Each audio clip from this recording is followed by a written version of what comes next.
सल्लल्लाहु अलैहि वसल्लम ने इरशाद फरमाया, जो बंदा सैर होकर खाना खाता है, अब सैर होकर खा लिया पी लिया, अल्लाह तबारक व तआला का शुक्र अदा करे, या अल्लाह तेरा शुक्र है, अल्हम्दुलिल्लाह अल्हम्दुलिल्लाह रब्बिल आलमीन कहे, अल्हम्दुलिल्लाहिल्लज़ी अतअमना व सक़ाना व जअलना मिनल मुस्लिमीन कहे।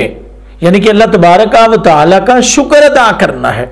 अंदाज कोई भी हो, अल्फाज कोई भी हो सकते हैं, लेकिन करना अल्लाह का शुक्र अदा है।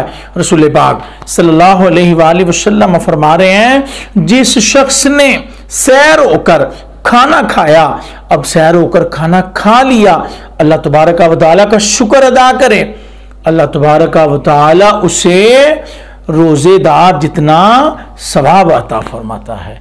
अब अंदाजा करें, एक बंदा घंटों मेहनत करता है, 14 घंटे या 15 या 16 घंटे उसने रोजे में गुजारे, हर तरह की उसने एहतियात की, जुबान पर कंट्रोल रखा, इसको फजूलियात से बचाया, कानों की हिफाजत की, अपनी नज़र की हिफाजत की, हाथों की हिफाजत की। गोया कि एक जो कामल मोमन है वो समझता है कि रोज़ा सिर्फ भूखे प्यासे रहने का नाम नहीं है, बल्कि रोज़ा तो सारे बदन का होता है।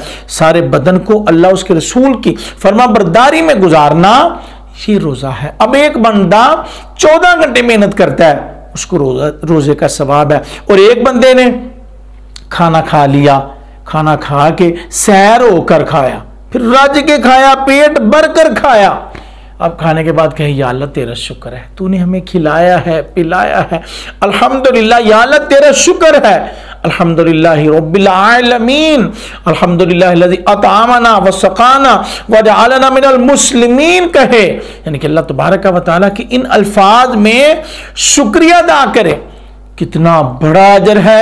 उसने 2, 4, 5 सेकंड में ये कलिमात अदा किए, रोजेदार जितना सवाब है। जी हाँ हज़रात मोहतरम, याद रखिए, शुक्र अल्लाह ताला को बड़ा ही पसंद है। शुक्र करने वाला अल्लाह तबारक व तआला की रहमत से जोलियां भर लेता है। अल्लाह तबारक व तआला का फजलो करम उस पर साया फरमाता है, अल्लाह की रहमत से उसकी मुरादें पूरी कर दी जाती हैं। शुक्र अदा करें, अल्लाह तबारक व तआला के शुक्र गुजार बंदे बने, शुक्र गुजार बंदियां बने। गिले शिकवे तो इंसान को तबाही की तरफ ले जाते हैं, गिले शिकवे तो इंसान का सुकून उससे ना छीन लेते हैं। अल्लाह तबारक व तआला ने कुरान में बयान फरमाया, ला इन शकरतुम ला अज़ीदन्नकुम, जो मेरा शुक्र अदा करेगा, अल्लाह फरमा रहा है मैं उसे और ज्यादा अता करूंगा, उसे और ज्यादा दूंगा। सुभान अल्लाह। अब पता चल गया कि शुक्र अदा करने से नेमतों में अजाफा होता जाता है।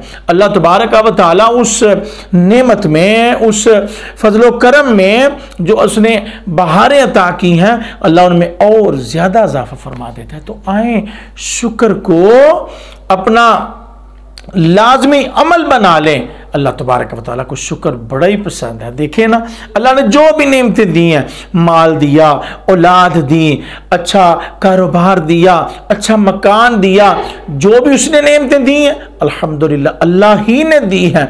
आप हर नेमत पर जब शुक्रिया अदा करते जाएंगे, अल्लाह पाक उन्हीं नेमतों में अजाफा फरमाता जाएगा।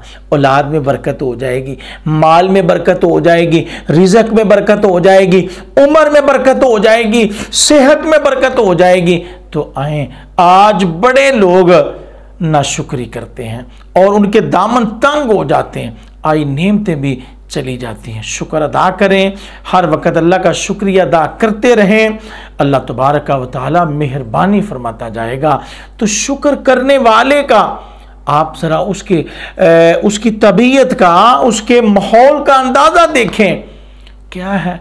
एक बार उसने कहा, या अल्लाह तेरा शुक्र है, इधर पेट भर कर खा लिया, सहर होकर खा लिया, उधर साथ ही उसने चंद सेकंड में अल्लाह का शुक्रिया अदा किया, अल्लाह उसे रोजेदार जितना सवाब अता फरमा रहा है। पता चला कि शुक्र के कलिमात अल्लाह को बड़े ही पसंद हैं, नाशुक्री अल्लाह को पसंद नहीं है। नाशुक्री ने तो घरों के घर तबाह कर दिए, सुकून हमसे छीन लिया।